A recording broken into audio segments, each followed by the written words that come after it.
Amin. Alhamdulillah. Sing jeneng rejeki ora wujud duit wae. Nggih. Awak waras ya rejeki, sugih sedulur ya rejeki. Leres menika. Nggih. Contoh ngados penjane Bu Tini kala wau. Nggih.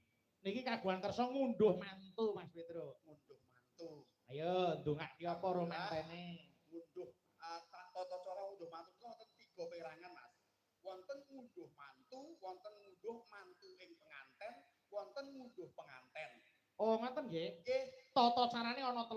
menawi ngunduh mantu menika ning gone sing putri ora dikapak-kapake mung ijab tok.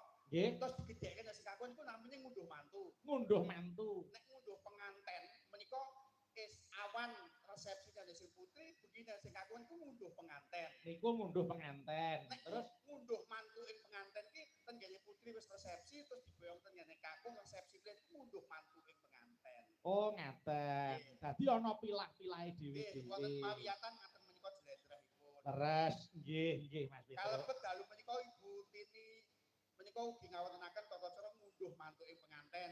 Nggih. Mas Fajar kali Mbak Novi. Leres.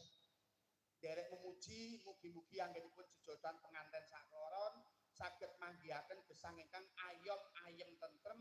Amin. Murah rezeki. Amin. Panjang umur. Amin. Slamet dunya, slamet akhirate. Nggih. Bismillahirrahmanirrahim. Barakallahu laka wa baraka alaika wa jama'a bainakum ma fi khair. Amin. Jawane kecandak, arape ya digarap. Nggih. Ayo Mas Bagong arep ngucapke apa? Mugi-mugi Mas Fajar kali Mbak Novi aja pegatan. Lah kok mung kuwi? Kok singkat mentok iki? Bismika Allahumma ahya wa bismika ahmud. Kok sik to? Kuwi dongane wong mapan turu lho. Lah manten ora turu metenge kapan? Ya.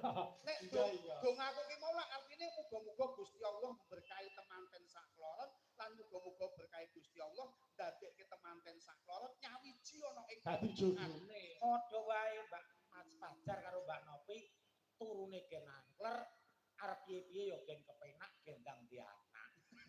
Oh ngono ya mergo sing diantu-antu ya putra sing bakal nyambung sejarah. Saya nek ora turu arep turun dalan. Ya ora to. Wis terus dalan iki lho. Dalu niki para pamirsa Andher sing kepareng mirsani Mas Petro, Mas Bagong. Dasare Jawa Timur niku maindhit ten wayang. Saestu. Pak Menteri Budaya saestu wonten ngriki menika. Nggih. Senajan to swasana gemis tetep jenjem ayem para pamirsanipun. Amin, amin. Sing tak gumune iki penonton sing ngarep iki. Piye? Kloso nggawa dhewe. Heeh. Meja kursi nggawa dhewe. Ora meja kursi iki nggone sing nyepaki panitia kok. Lah wong mawe aku kok kene blas renek meja kursi. Urung ditata ya, Nyuk. Kula iki tata kok. Ah niku ketok yen tresna karo budayane ngoten niku. Nggih ta. Saestu. Mula sing jeneng nyambut gawe ning tlatah Jawa Timur iki padha karo ancik-ancik pucuke ngeri. Laras Nek ora ngati-ati malah mbilaeni.